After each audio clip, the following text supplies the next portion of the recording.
എൻ്റെ ചാനലിലേക്ക് എല്ലാവർക്കും സ്വാഗതം. ഇന്നത്തെ ഈ ഒരു സെറ്റപ്പ് ഒക്കെ കണ്ടിട്ട് നിങ്ങൾക്ക് മനസ്സിലായിട്ടുണ്ടാവും. ഇന്നൊരു കുക്കിംഗ് വീഡിയോ ആണ് ഞാൻ ചെയ്യുന്നത്.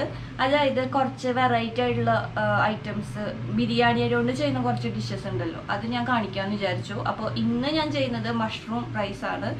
അപ്പോൾ എല്ലാവരും ഒരു പ്രാവശ്യമെങ്കിലും ഒന്ന് ട്രൈ ചെയ്ത് നോക്കുക. നല്ല അടിപൊളി ടേസ്റ്റ് ആണ് കേട്ടോ. ഒരു പ്രാവശ്യമെങ്കിലും ട്രൈ ചെയ്തിട്ട് നിങ്ങളുടെ അഭിപ്രായങ്ങൾ കമൻറ്റ് ബോക്സിലൂടെ അറിയിക്കുക കേട്ടോ. അപ്പോൾ നമുക്ക് വീഡിയോയിലേക്ക് പോകാം. നമുക്ക് മഷ്റൂം റൈസ് ഉണ്ടാക്കാനായിട്ട് ആവശ്യമായിട്ടുള്ള ഐറ്റംസാണ് ഞാൻ ഇവിടെ എടുത്തു വെച്ചിട്ടുള്ളത്. മഷ്റൂം നന്നായിട്ട് വാഷ് ചെയ്ത് ചെറുതാക്കി കട്ടാക്കി വെച്ചതാണ് കേട്ടോ. ഇത് ഞാനിപ്പം ഒരു ബോക്സിനേക്കാളും കുറച്ചുകൂടി കൂടുതലായിട്ട് എടുത്തിട്ടുണ്ട്. അതുപോലെ സവാള 3 സവാളയാണ് എടുത്തിട്ടുള്ളത്. പച്ചമുളക്, ഇഞ്ചി ഒരു മീഡിയം പീസ്, വെളുത്തുള്ളി, അതുപോലെ തന്നെ ചെറിയുള്ളി എടുത്തിട്ടുണ്ട്. ചെറിയുള്ളി ഇല്ലെങ്കിലും പ്രശ്നമൊന്നുമില്ല കേട്ടോ. അപ്പം ഇത് ജസ്റ്റ് മിക്സിയിലിട്ടിട്ട് ചെറുതായിട്ടൊന്ന് ക്രഷ് ചെയ്തെടുക്കുക. അതുപോലെ തക്കാളി 2 തക്കാളിയാണ് ഞാൻ എടുത്തിട്ടുള്ളത്. നമ്മൾ യൂസ് ചെയ്യുന്നത് ബസ്മതി റൈസ് ആണ്. ബസ്മതി റൈസ് നന്നായിട്ട് വാഷ് ചെയ്തിട്ട് ഒരു അരമണിക്കൂറെങ്കിലും വെള്ളത്തിൽ കുതിരാനായിട്ട് വെക്കണം. പിന്നെ ഇതിലേക്ക് സ്പെഷ്യലായിട്ട് വേണ്ടത് നമ്മുടെ ക്രീം ചീസാണ് കേട്ടോ.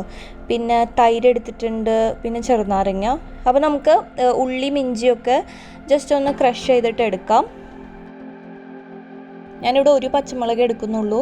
നിങ്ങൾക്ക് എരിവിനനുസരിച്ചിട്ട് വേണമെങ്കിൽ 1 or 2 ഒക്കെ ആവാം. എനിക്കിപ്പോൾ ഇത് ഓക്കെയാണ്. അപ്പോൾ ഇതൊന്ന് ചതച്ച് കൊണ്ടുവരാം.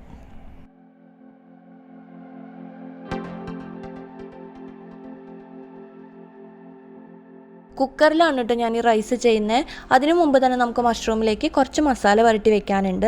അപ്പോൾ അതിന് ഒരു 1/4 ടീസ്പൂൺ മഞ്ഞൾപ്പൊടി, ഒരു 1/2 ടീസ്പൂൺ മുളക് പൊടി, കുറച്ച് ഉപ്പ്, 1 ടീസ്പൂൺ തൈര്, ഇത്ര എടുത്തിട്ട് നന്നായിട്ട് മിക്സ് ചെയ്ത് കൊടുക്കുക. വേണമെങ്കിൽ നിങ്ങൾക്ക് കുറച്ച് വെള്ളം കൂടി ആഡ് ചെയ്യാം, മിക്സ് ചെയ്യാനുള്ള എളുപ്പത്തിന്.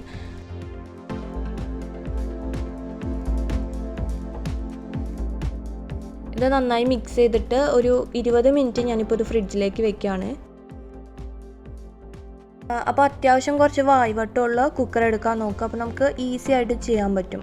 ഭയങ്കര ചെറിയ കുക്കറാണെങ്കിൽ ഭയങ്കര കൺജസ്റ്റഡ് ആയി പോവില്ലേ നമ്മൾ ഈ റൈസ് ഉണ്ടാക്കുമ്പം. അപ്പോൾ ഞാനിതിലേക്ക് കുറച്ച് നെയ്യ് ഒഴിച്ച് കൊടുക്കുന്നുണ്ട്. ഇതൊന്ന് മെൽട്ടായിട്ട് വരുമ്പോൾ ഞാനിതിൽ സൺഫ്ലവർ ഓയിലാണ് ആഡ് ചെയ്യുന്നത്. ഈ ഓയിലൊന്ന് ചൂടായി വരുമ്പം നമ്മൾ നേരത്തെ ചതച്ച് വെച്ച ഈ ഒരു കൂട്ടുണ്ടല്ലോ, ഇഞ്ചി, വെളുത്തുള്ളി, പച്ചമുളകൊക്കെ, അത് ഇതിലേക്ക് ഇട്ട് കൊടുക്കുക. എന്നിട്ട് ഇതിൽ നല്ലൊരു സ്മെല്ല് വരും. ഇതിൻ്റെ ഒരു പച്ചമണം മാറണം. അപ്പോൾ അതുവരെ ജസ്റ്റ് ഒന്ന് മിക്സ് ചെയ്ത് കൊടുക്കുക. ഇനി ഇതിലേക്ക് സവാള ഇട്ട് കൊടുക്കാം. സവാള പെട്ടെന്ന് വാടി കിട്ടാനായിട്ട് ഞാൻ കുറച്ച് ഉപ്പും കൂടി ആഡ് ചെയ്യുന്നുണ്ട്. നന്നായിട്ട് മിക്സ് ചെയ്തിട്ട് ജസ്റ്റ് ഒന്ന് അടച്ചു വയ്ക്കുകയാണ്. ഇത് ഇടയ്ക്ക് തുറന്ന് നോക്കിയിട്ട് ഇളക്കി കൊടുക്കണം കേട്ടോ, അല്ലെങ്കിൽ അടി പിടിക്കാനുള്ള ചാൻസ് ഉണ്ട്.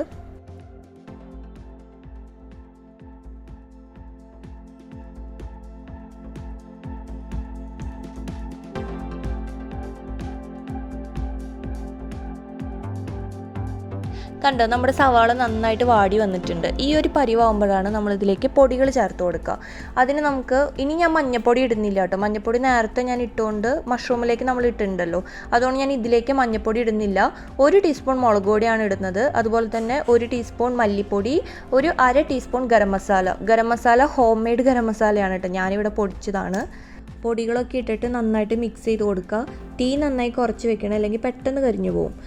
നന്നായി മിക്സ് ചെയ്തിട്ട് ഇതിൻ്റെ ഒരു പച്ചമണം ഉണ്ടല്ലോ, അത് മാറിയിട്ട് നല്ല ഒരു മസാലയുടെ സ്മെല്ല് വരണം. 1 മിനിറ്റൊക്കെ ആകുമ്പോഴേക്കും നല്ലൊരു സ്മെല്ല് വരും കേട്ടോ. ഇനി നമുക്ക് ഈ തക്കാളി ഇട്ട് കൊടുക്കാം. അപ്പോൾ തക്കാളി ഇടുമ്പോൾ ഉണ്ടല്ലോ, അതിൽ നിന്ന് ആ ഒരു വെള്ളം ഇറങ്ങുമല്ലോ. അപ്പോൾ ഈ സൈഡിൽ, കുക്കറിൻ്റെ സൈഡിൽ ഈ പറ്റി പിടിച്ചിട്ടുള്ള ഈ മസാലയൊക്കെ ഇങ്ങോട്ട് പോന്നോളൂ കേട്ടോ.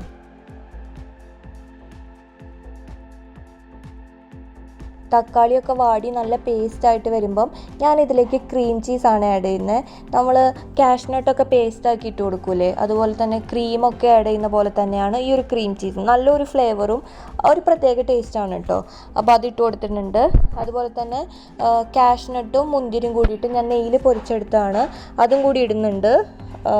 പിന്നെ നിങ്ങളുടെ കയ്യിൽ മല്ലിയിലയും പുതിനയിലയും ഉണ്ടെങ്കിൽ ഈ സമയത്ത് അതും കൂടി ഇട്ട് കൊടുത്താൽ നല്ലൊരു ഫ്ലേവർ വരും കേട്ടോ. ഇനി ഞാൻ മെയിൻ ഐറ്റം മഷ്റൂം ചേർത്ത് കൊടുക്കുകയാണ്. മഷ്റൂം ഇട്ടിട്ട് ഒരു 2 മിനിറ്റ് ഒന്ന് അടച്ചു വെക്കണേ. അപ്പോൾ ഈ മഷ്റൂമിൽ നിന്ന് നന്നായിട്ട് വെള്ളം ഇറങ്ങും കേട്ടോ ഈ മസാലയിലേക്ക്.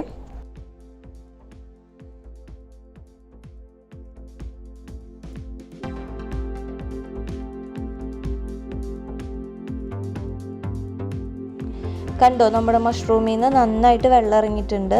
ഇനി ഞാൻ കുതിർത്ത് വെച്ചിട്ടുള്ള ഈ ബസ്മതി റൈസ് ഇതിലേക്ക് ഇട്ട് കൊടുക്കുകയാണ്.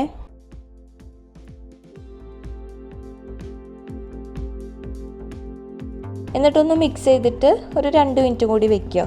അപ്പം ആ മസാലയുടെ ഫ്ലേവറൊക്കെ ശരിക്കും ആ അരിയിലേക്ക് നന്നായിട്ട് പിടിക്കും കേട്ടോ.